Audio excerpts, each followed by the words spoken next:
Katonda anoonya abalina emitima egituukiridde, egisazeewo okusonyiwa n'osonyiira ddala. Eyakuttira omwana n'okola ki? N'omusonyiwa. Eyayenda ku bbaawo n'okola ki? N'omusonyiwa. Taata w'abaana bo n'okola ki? N'omusonyiira ddala. Naye kati okyalwana nakyo, ne bwakuba essimu olemesa abaana ogikwata. Temugikwata. He's evil. He's evil.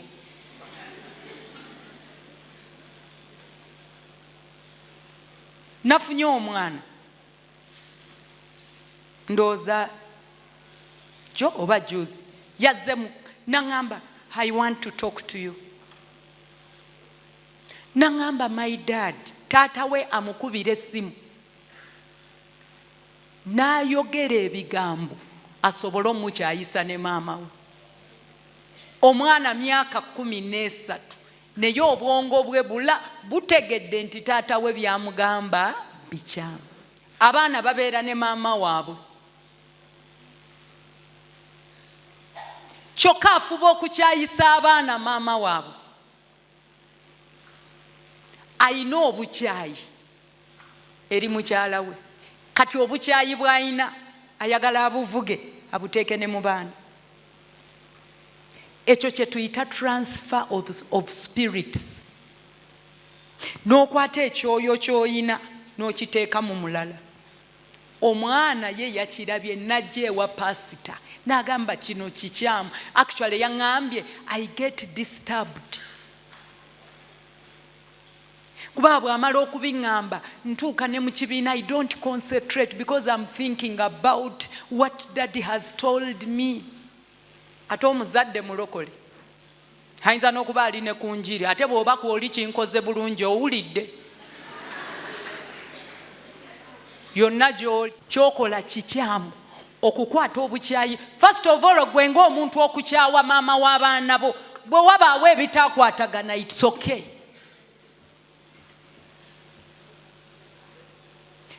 Naye ekyo kyali wakati wo na mukyala wo. Ekyokubiri, omukyala yalabirira abaana. Gwe byakuzitoowerera ne weeyongerayo, omukyala alina omugugu gw'okulabirira abaana abo.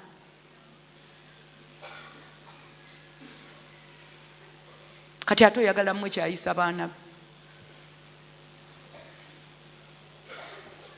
Muzimu gwa bukyayi.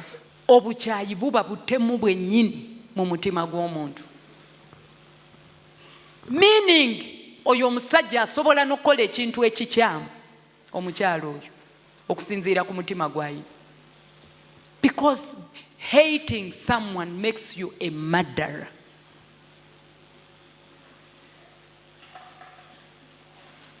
Ekyo nakyo tokikkiriza, Sitaani aleme kukozesa kukwambaza gwambalo gwa bukyayi.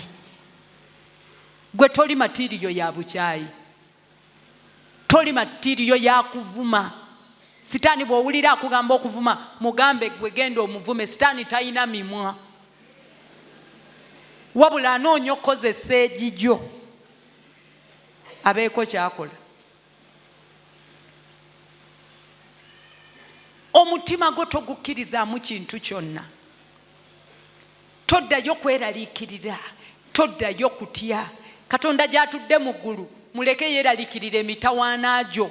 Agamba, cast all your cares unto the Lord. Olugendo lw'obulokozi Mukama yalusetinga nga tulina okutambula nga tuli free. Olunaku lumu omukyala yandeetera ekirooto. Yagamba yaloota ekirooto nga tuli mu lugendo tutambula nga tuli bangi. Naye muli n'ategeera nti olugendo luno lwali lw'abalokole. Kati mu kutambula nga waliwo kitreera ekitutambulirako, naye nga kigenda mpola ku speedi nga gye twali tutambulirako. Naye nga kitreera ekyo tusitudde buli mugugu gwonna. Egimu tugyetisse ku mutwe, emirala giri ku migongo, emirala tugyetisse ng'ebisawo. Bannange nga tumenyeka, ne wajja omusajja n'atugamba, emigugu mugisitule mugiteeke ku tureera kuno, mutambule nga muli bwereere. Naye nga waliwo ateekako ogugwe.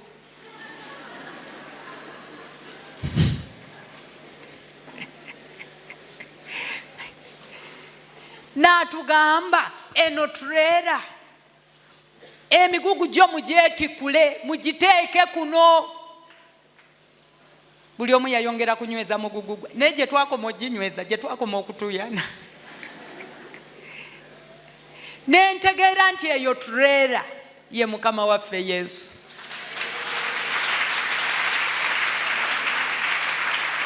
Yajja okutwetikkira buli mugugu. Ffe tutambule olugendo lw'obulokozi nga tuli ki? Nga toyina kikweraliikiriza, toyina kikutiisa, toyina, kubanga buli kyoyitamu kyonna omanyi it's not all about me, it's about my God. Ne Sitaani tatuganya kulaba ekyo. Tugenda gwa maaso ga Mukama twenenye. Tukabirire Katonda. Buli nsigo yonna ebadde eremesa Katonda okukola mu bulamu bwaffe ab'emikwano. Kuno okusiiba njagala ku luno lwokka kalegezesa Katonda.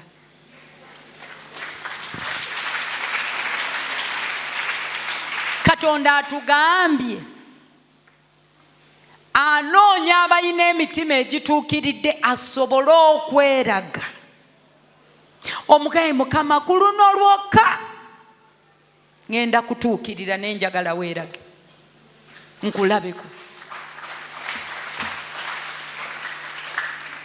Tweyambule buli kintu kyonna. Bwe kuba kulimba n'okulimba tukole ki?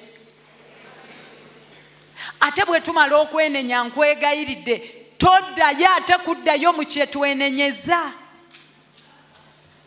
Wansi w'enjuba buli lwe twonoona kituufu Katonda akusonyiwa, but every action has a reaction.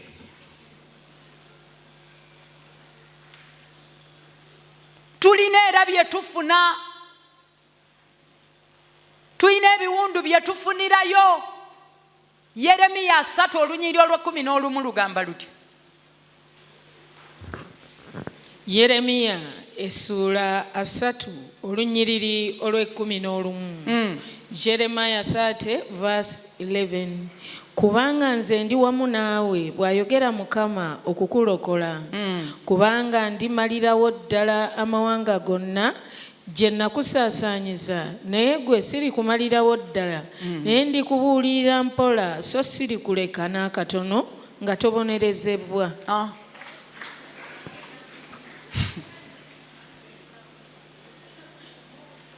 Agaye ngenda kusaasira ku luno lwokka. N'amawanga gonna agabadde gakucunya ngenda gakudiiringa nago. Naye gwe ngenda kutaasa sigenda kumalawo, naye ate sigenda kuleka nga sikubonerezaamu. Katuddiremu tebakawulidde. Olunyiri olw'11. Kubanga nze ndi wamu naawe bw'ayogera Mukama okukulokola. Kubanga ndimalirawo ddala amawanga gonna gye nakusaasaanyiza, naye gwe sirikumalirawo ddala. Naye ndikubuulirira mpola so sirikuleka n'akatono nga tobonerezebwa. Okabulidde ako? So toddamu ate kukola kye tugenda kwenenya. Abakozi bo badde olyazaamanya ogenda kuddayo obasasule ku luno lwokka omwezi olugwako abantu obawe ssente zaabwe. Okulimba kw'obaddemu ku luno lwokka wabeewo by'ozibiriza oyatula amazima. Ekyapa okimunnyonnyola omugaye kino kyonna kigula mu ssente zaffe. Ge mazima omugaye nva mu mutundwe mu kusiiba. Batugambye okwenenyeza ddala n'okwogera amazima. So olw'okubanga Katonda abonereza ebibi byaffe, ku luno bwe twenenya twenenyeze ddala. Ensonga ey'okubiri lwaki toteekeddwa kuddayo mu kibi, Katonda asobola okutuuka ekiseera n'akuta n'otuuka ku poyinti nga ne bwe weenenya ng'alabira ddala naddala ng'okola ekintu ng'okimanyidde ddala.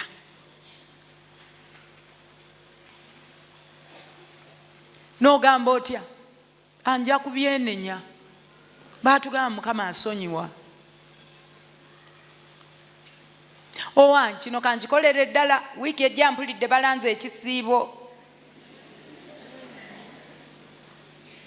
Kangende nsulireyo ddala. Kakati bwe naavaayo ku gundi ngende tumalirize ekisiibo. Kwegamba ojje wenenye waliwo ekyejo ekyo oba nkiyite sinakyo ekyo. Kwegamba otuuka ekiseera nga tokyalina ntiisa ya Mukama n'omanyiira Katonda, eyo stage eri so dangerous. Bayibuli erina abantu bangi Katonda be yatuuka n'ata. Kankuwe n'ekyawandiikibwa Bebulaniya 10:26 n'olwa27. Bebulaniya essula 10 olunyiriri olwa26. Hebrews 10:26. Kuba bwe tugenderera okwonoona nga tumaze okuweebwa okutegeera amazima, tewakyasigaddeyo nate ssaddaaka olw'ebibi, wabula okulindirira n'obuti omusango n'obukambwe obw'omuliro ogugenda okwokya abalabe.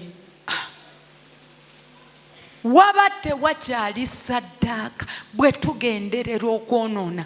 Tulina abalokola abakoze ebintu ng'okimanyidde ddala, ng'omaze okuwulira enjiri efaanana bweti n'osanga omwana omuwala nga yeefumbizza naye ng'emutunda omazeewo emyaka 3 ng'amazima ogamanyidde ddala. N'ogaa nedda Mukama ajja tuyamba, tujja kuteekangako pulogulaamu ya buuza omusumba wo.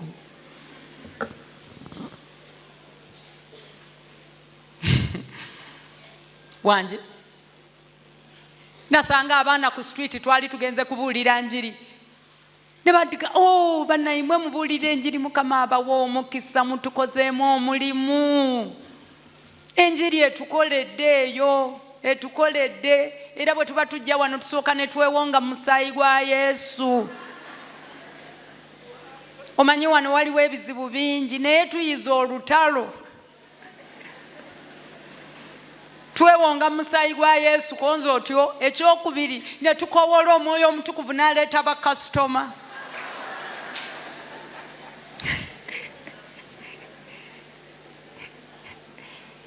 Ebyokulwanyisa bayina naye gye balwanira, naye Katonda bannange alina n'ekisa. Balina obujulizi, Omwoyo Omutukuvu aleeta ki? Bakasitoma. Peetero ekyokubiri essula ey'okubiri olunyiri olwa21 n'olwa22. Yangu watusabe.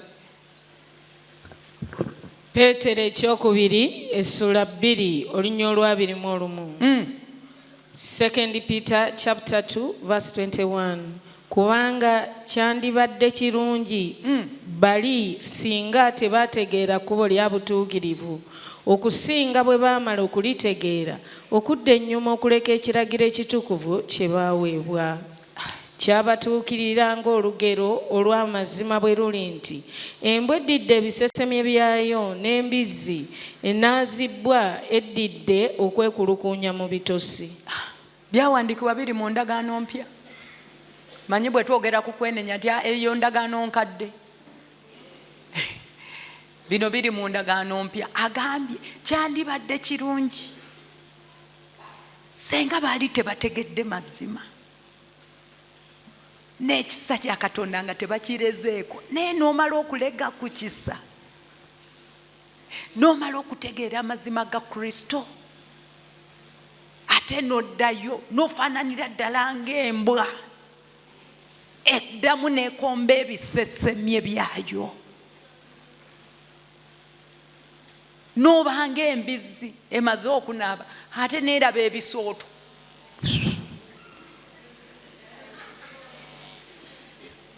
Negenda yeekulukunya.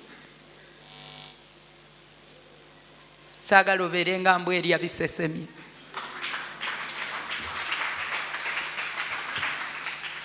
Agambye abo tewali kyansi ndala. Ekisembayo ensonga lwaki toteekeddwa kuddayo mu nsigo yonna nga tumaze okwenenya kuno. lwakubanga okudda kwa Mukama waffe Yesu kutuusa ab'emikwano.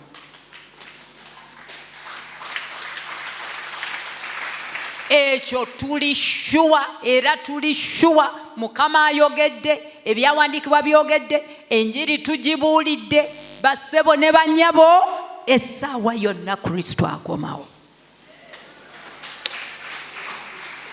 Kiseera kyakuva buli woovudde nga weekunkumulira ddala obutaddayo. Olwaleero lubeera olunaku olw'okwekunkumulira ddala nga Yesu ne bw'anaakomawo mu saavisi ey'akawungeezi atusanga tweterezeza. Ku Bikkulirwa 22 olunyiiri olw'10 paka olw'16. Okubikkulirwa 22 olunyiiri olw'10. Revelation 22:10 n'agamba nti toteeka kabonero ku bigambo by'obunnabbi obw'ekitabo kino kubanga obudde buli kumpi. Ayonoona abeere nga takyayonoona, era omugwagwa abeere nga takyali mugwagwa, era n'omutuukirivu abeere ng'akyakola obutuukirivu. Kristo yali annyonnyola abantu okudda kwe n'abagamba essaawa yonna ngenda kudda. Bw'amala okwogera ebigambo ebyo eyali awandiika n'ayagala ateekeko envumbo n'amugamba totawaana, ekiseera kye tusigazza omugwagwa oyo mumuleka akole ki? Naye omutuukirivu naye atuukiririre ddala kubanga tewakyali kaseera. N'abagamba atya wansi awo olw'12? Laba njija mangu n'empeera yange eri nange okusasula buli muntu ng'omulimu gwe bwe guli. Kristo ajja mangu ate ayina empeera. Lwaki ajja n'empeera? Obulumi tuyise mu bungi. Tusiriwadde we twandibadde twerwanirako. N'otambula ng'embeera mbi nga wandibadde osobola okwenda naye n'otayenda ku lwa Kristo. N'otambula nga wandibadde oli enguzi naye ku lwa Kristo n'ogasigenda kulya nguzi. N'ojoogebwa naye ku lwa Kristo n'ogasigenda kuzaayo kigambo kyonna. Agambye ebyo byonna by'oyiseemu mbiraba, naye nga bw'oyimiridde nkomawo mangu, tosuula mpeera yo nnene. I'm coming with a reward. Ngenda kusasula okugumiikiriza kwonna kw'ogumiikiriza, okusiriwala kwonna kw'osiriwala, okulindirira kwonna kw'olindiridde, okubonaabona kwonna kw'obonyebonye ku lwa Kristo. Ngenda kusasula, so tosuula mpeera yo. Otyo olw'13 nze Alpha ne Omega, ow'olubereberye era omukobezi, okusooka n'enkomerero. Baweereddwa omukisa abayoza ebyambalo byabwe balyoke babeere n'obuyinza ku muti ogw'obulamu. Balina omukisa abo abagenda okwenenya, booze ebyambalo byabwe bitukulire ddala, bagenda kufuna access ku muti ogw'obulamu obutagwawo. Otyo era balyoke bayingire mu kibuga nga bayita mu miryango. Ebweru eriyo embwa n'abalogo n'abenzi. Ebweru tokyasobolayo, wajjudde balogo, wajjudde abenzi, wajjudde bakyabalala n'abassi n'abasinza ebifaananyi na buli ayagala n'akola obulimba. N'obulimba tokyasobola bweru. Saawa ya kuyingira lyato. Otyo nze Yesu ntumye malayika wange. Olwaleero nze Yesu mwene mbatumidde Viki.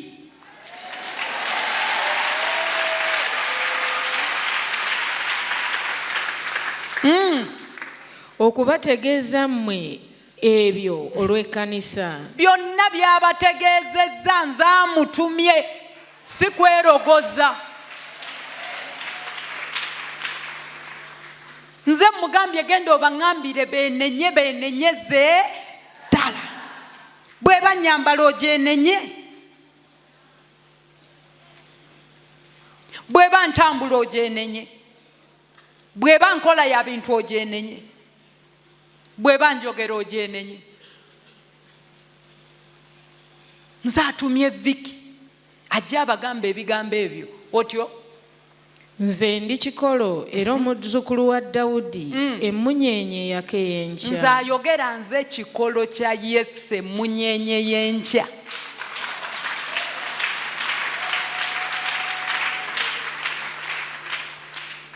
Awo ebitabo ne bibikkibwako.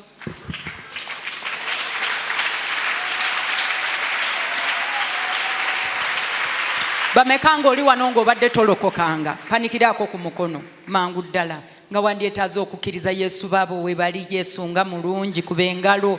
Baabo weebali, Katonda ffe tukwebaza ku lw'abagole. Mangu ddala kwata mu kifuba kyo, gamba nti ayi Yesu nkwebaza nnyo olw'ebigambo bye mpulidde.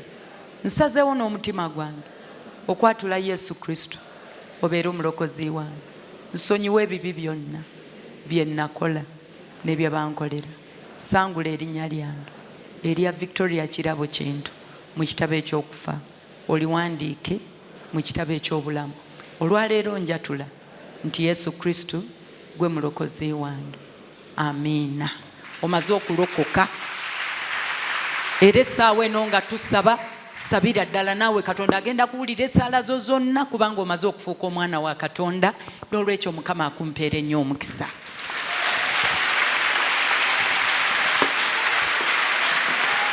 Haleluya. Mukwano gwange ogenda gwa maaso ga Katonda, tukozese obudde bwaffe. Haleluya. Kufukama emmeeza ffe mu maaso ga Katonda, buli muntu omanyi woogwa. Kitaffe omulungi, omuyinza w'ebintu byonna, Yesu tukuwa ekitiibwa, tukugulumiza, tukuwa amatendo.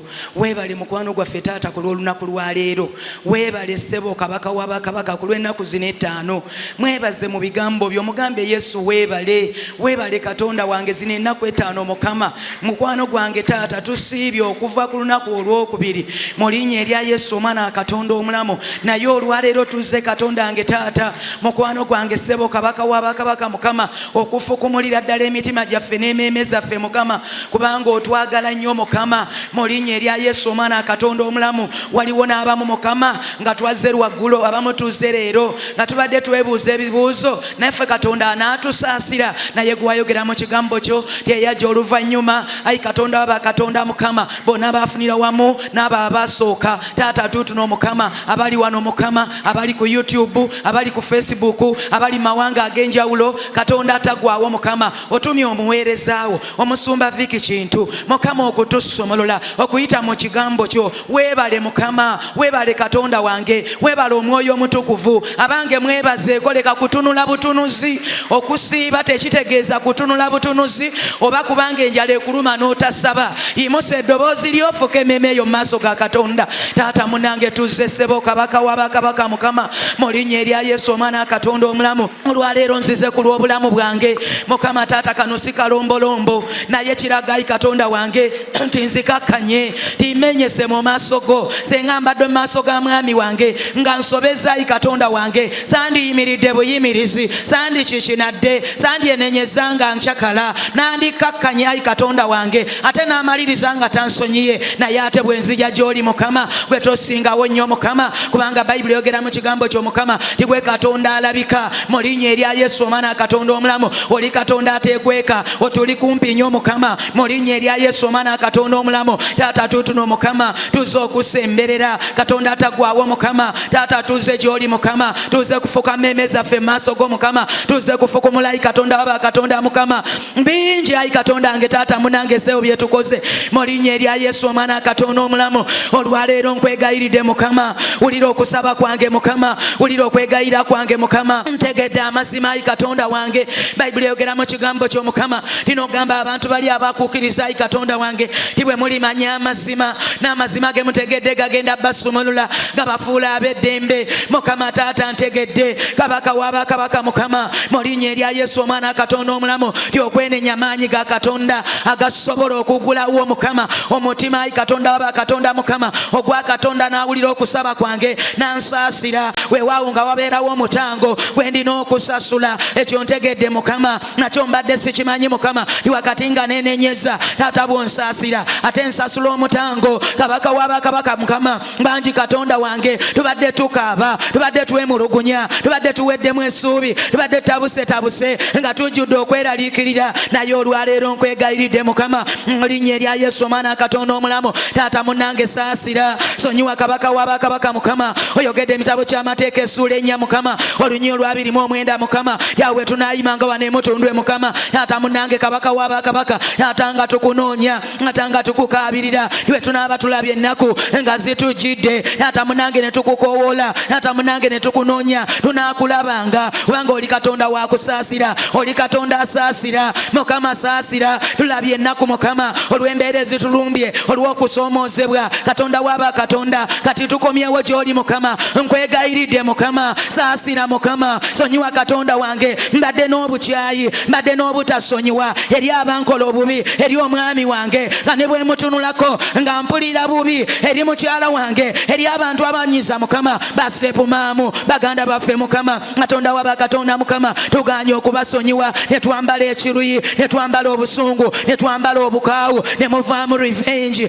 atasaasira sonyiwa kabaka w'abakabaka Mukama mbadde neeraliikirira Bayibuli egambye mu kigambo kyo ti muntu kikummwe bwe yeeraliikirira ayinza okweyongerwako ku bulamu buno bw'alina ntegedde Mukama ti ne bwe neeraliikirira olw'embeera gye mpitamu olw'okusoomoozebwa ebigambo by'abaana b'abantu boogedde ebigambo bingi naye gwe Katonda gwe mpulidde omuweereza waawe obujulizi yayita mu muliro n'ayita mu kusoomoozebwa n'asulanga mu kyaki ebibuuzo ne bimubuuzibwa ti Katonda waaliriddawa weewaawo kabaka w'abakabaka abamuyita omusiru nga n'abamu bagamba ti yasoma naye yasiruwala Katonda w'aba Katonda Mukama naye yasirika wakati mu bigambo ebingi taata n'omuwanirira olwaleero taata ekyo ky'omufudde kyeyogerera awaali ebibuuzo taata munange obyanukudde nange nzikiriza Mukama ndi wakati mu muliro nga bwe kyawandiikibwa ne bwe naayitanga mu muliro mungi taata tegunsirize ne bwe naayitanga mu muyaga taata tegugenda kunsaanyaawo Bayibuli etugamba ti omusajja Peetero yali atambulira ku mazzi ng'amaze okukulaba n'omugamba jangu bwe yakuggyako amaaso n'atandika okubbira taata obubi onakutya taata okwokwo kweraliikirira tukuggyeko amaaso omuyaga ne gutusaanyaawo embeera n'etutwala okusoomoozebwa ne tukuwangula Katonda w'aba Katonda Mukama nkwegayiridde Mukama obusungu bwe mbadde ndina okwekyawa kwonna Mukama saasira okuyisa obubi abantu tuyisiza abakyala baffe obubi tuyisiza abaami baffe obubi tuyisiza abaana bamulekwa obubi banamwandu Katonda w'aba Katonda Mukama Bayibuli egamba ti banamwandu ne bamulekwa yetubabonyaabonyanga niwe tunaababonyaabonyanga naffe tunaabeera bamulekwa tunaabeera banamwandu saasira Mukama sonyiwa Katonda wange weeyogera mu kigambo kyo Mukama ti Katonda tasekererwa kubanga omuntu kyasega ekyo kyakungula nabo olwaleero Mukama tuli mu makungula ag'ebyo bye tukoze Mukama naye saasira saasire Katonda tagwawo Mukama sonyiwa kabaka w'abakabaka Mukama leka olunaku lwaleero Mukama taata omusaayi gwo gunaaze gutukuze kabaka w'abakabaka taata munange n'obwegendereza taata munange nga Kristo Yesu bwe yayagala ekkanisa ekyo tetukikoze Mukama tuba tulugunyiza Mukama mu bintu bingi Katonda wange abakyala Katonda wange tetugondedde baami baffe Mukama tetubadde beesigwa Katonda w'aba Katonda Mukama munange tusaasire obubbi bwe tutambuliddemu Mukama Bayibuli etugambye emitabo kya Yoswa essuula ey'omusanvu ayi Katonda w'aba Katonda olunyiriri olw'ekkumi Mukama ng'oyogera ku Akani Mukama yakwata Mukama taata munange ku bigugubidde n'abiteeka mu nsiisira Bayibuli etugamba n'obagamba togenda kuddayo kutambula nabo taata munange n'obaleka taata munange ne babakuba taata munange ne babazikiriza naffe bwetyo bwe tubadde Mukama Bayibuli egamba Yoswa yali yeevuunise ng'ayambadde ebibukutu ng'akaabira Mukama ye gwe atugamba tugenda kulya ensi eyo ye gwe atugamba bakabaka baamu tugenda bawangula n'otugamba sitwala kibiina ky'abantu bangi ntwala abantu batono nnyo naye kyekitukubisiza n'omugamba golokoka abantu bano boonoonye n'obagamba batwale beetukuze naffe twenenya Mukama twetukuza Katonda wange tukubiddwa abalabe Mukama taata munange kabaka w'abakabaka olw'obubbi wona Mukama tubbye ebimu bya 10 tubbye abaami baffe tubbye bakyala baffe taata tutasasotudde bakozi taata munange saasira sonyiwa kabaka w'abakabaka Mukama mu linnya erya Yesu Omwana Katonda omulamu twenenya ku lw'obwenzi bwenzi. Mukama saasira ebibi bye tukoze nga tubimanyidde ddala nga bibi. Mukama taata nenenya ku lw'obwenzi, nenenya Mukama ku lwange. Mukama nenenya ku lw'omwami wange. Taata twenze Mukama bingi bye tukoze Katonda wange. Taata munange wakati mu bwenzi amalala ne gagolokoka. Taata munange ne twegulumiza. Bayibuli yogera ku musajja Samusoni. Katonda waba Katonda Mukama eyali omusajja omuwonge okuva mu lubuto lwa maama we. Omukazi ne yeekuuma n'atanywa ku kitamiiza, ne bwe yazaala omwana teyamusalako muviiri. Taata munange kabaka waba kabaka ayi Katonda wange, naye omwana wakati mu mbeera eno taata munange n'atategeera Katonda we. Mu linnya erya Yesu omwana Katonda omulamu n'ava ku Katonda, amalala ne gamwambala. Bayibuli yogera mu kigambo kyo yayenda ku mukazi oba omusajja. Taata munange talina kutegeera, taata talina magezi. Buli ayagala ozikiriza obulamu bwe Mukama yakola bw'atyo, alifuna ebiwundu. Taata n'okujoogebwa n'ekivume tekimulivaako, taata tekirisangulibwa. Tukiraba ku Samusoni, yafiira mu ssabo lya Dagoni nga bamunyomoddemu amaaso. Mukama saasira, sonyiwa Katonda wange. Tuli ku bakazi babba abasajja Mukama nga ne mu kanisa mwe tuli Mukama n'omusanga ng'atudde. Taata munange nga ne Bawoli mwali, taata munange nga ne mukyala wono mwali. Katonda bw'aba Katonda Mukama bingi bye tukoze Mukama. Taata munange basinga Mukama, abamu tuli bafumbo Mukama. Taata ne tukuswaza Mukama, taata ne tuvumaganya erinnya lyo Mukama. Taata tukomyewo gy'oli, nkwegayiridde Mukama. Oyogera ku musajja Sulumani, wagaana kitaawe Dawudi ozimba ennyumba yo n'omugamba omwana ali kuzaalirwa tiyalizimba yeekaalu. Samusoni Katonda wange, kabaka w'abakabaka Mukama. Sulumani Katonda wange n'ava ku Katonda wa kitaawe, taata n'ayendeguza n'awasa abakazi 7, n'awasa ayi Katonda wange n'abazaana 3. Ayi Katonda w'abakatonda, taata munange omutima gwe ne guva Katonda. Taata ne gutunuulira bikatonda by'abakazi abo bewayasa.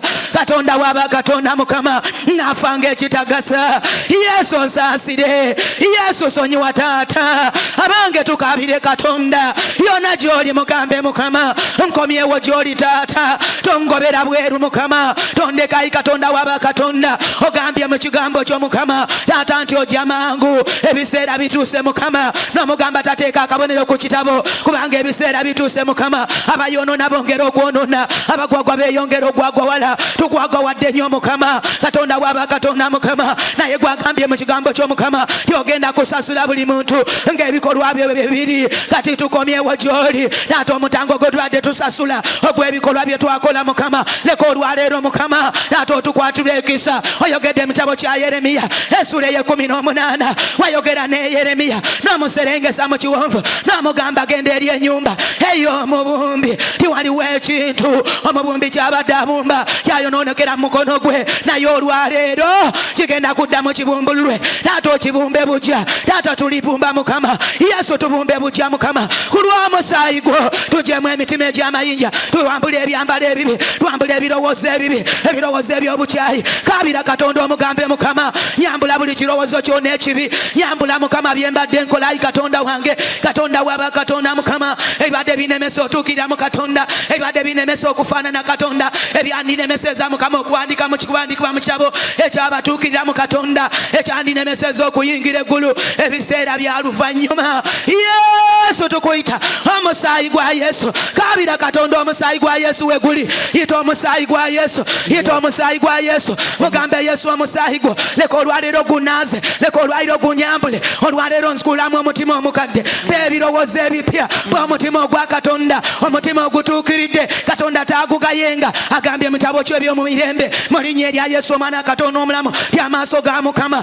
gatambula wano na wali okwetooloola ensi yonna, okwebunanga okwetoolanga bwali ow'amaanyi eri abo abalina omutima ogutuukiridde. Muyite Mukama, mugambe ntuukiriza mu Katonda, tuukiriza mu kwagala, tuukiriza mu mirembe, tuukiriza mu kisa, tuukiriza mu bulungi, tuukiriza mu buwombeefu, tuukiriza mu kugumiikiriza. Ngumiikiriza embeera, ngenda kuyitawo, ngenda kuwangula kubanga gwali wamu nange, togenda kundeka. Weyawanguza ba Danyeri wakati mu kikoomi ky'omupologoma, wakati mu kikoomi ky'omuliro, n'owanguza ba Misaki, Abedunego ne Sadulaki. Katonda wa Yusufu naffe tukuyita wakati mu kukemebwa, wakati mu kusoomozebwa, tugenda kuwangula. Muyite omugambe Mukama ku mulundi guno ayi Katonda wange. Yesu jangu ofuge Mukama, Yesu jangu weegulumize. Atudde yimirira omugambe Mukama nyamba, mugambe Mukama nyamba. Wanika wanika emikono gyo waggulu olajani omugambe taata nzuuno abange muyite.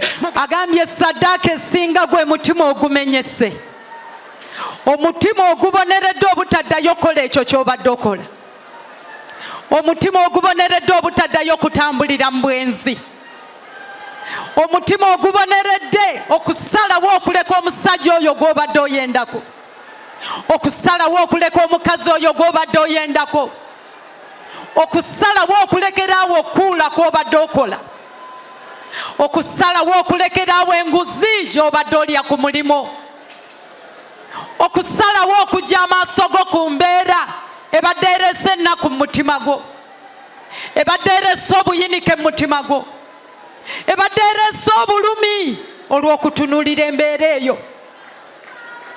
Katonda waffe akumanyi. Katonda waffe alina omukono ogutayimpa. Katonda waffe amaliridde okuyamba naye ennaku mu mutima gwo, naye okweraliikirira okwo okuli mu mutima gwo, naye obukyayi obwo obuli mu mutima gwo, olemereddwa okusonyiwa bbaawo. Ekyo kiremesezza omukono gwa Mukama. Buli lwatambula n'asanga omutima gwo nga gumukyayi, buli lwatambula n'asanga musajja gwe ng'olemereddwa okusonyiwa mukyala wo, buli lwatambula n'alaba engeri gy'obadde otulugunya mukyala wo. Waliwo amaanyi mu musaayi gwa Yesu. Omusaayi gwa Yesu gwe gunaaza ekyo ekikulemye kimuwe, omugambe Mukama kino sikisobola maanyi gange naye nyamba. Ekisa kya Katonda weekiri otuyamba ab'emikwano, ekisa kya Katonda weekiri okuyamba okutambula nga tokyaddamu kuikuula, otambule nga tokyaddamu kutulugunya baana ba musajja oyo, otambule nga tokyasobola kulya nguzi yonna. Waliwo ekisa ekigenda okukuumira ku musaala gw'ofuna, waliwo ekisa ekigenda okugyawo ebizibu ebibadde ng'ebyetaaga ssente. Bw'onooyimirira n'obeera omwesigwa ekisa kya Katonda weekiri. Omusaayi gwa Yesu we guli okulongoosa kati guyita, gunaaza omutima gwo, gunaaza endowooza yo, gujjawo ebirowoozo by'okwaka ebibadde bikutawaanya. Waliwo omusaayi gwa Yesu ogutukuza obulamu bw'omukwano gwange. Ebiseera bye tulimu bya luvannyuma, ebiseera bye tulimu bya kutukulira ddala. Agambye abagwagwa tubaleke bo bagwagwawale. Totunuulira muntu yenna agwagwawadde, gwe weeyongera okutukula, kubanga ebiseera bya Mukama waffe Yesu biweddeyo.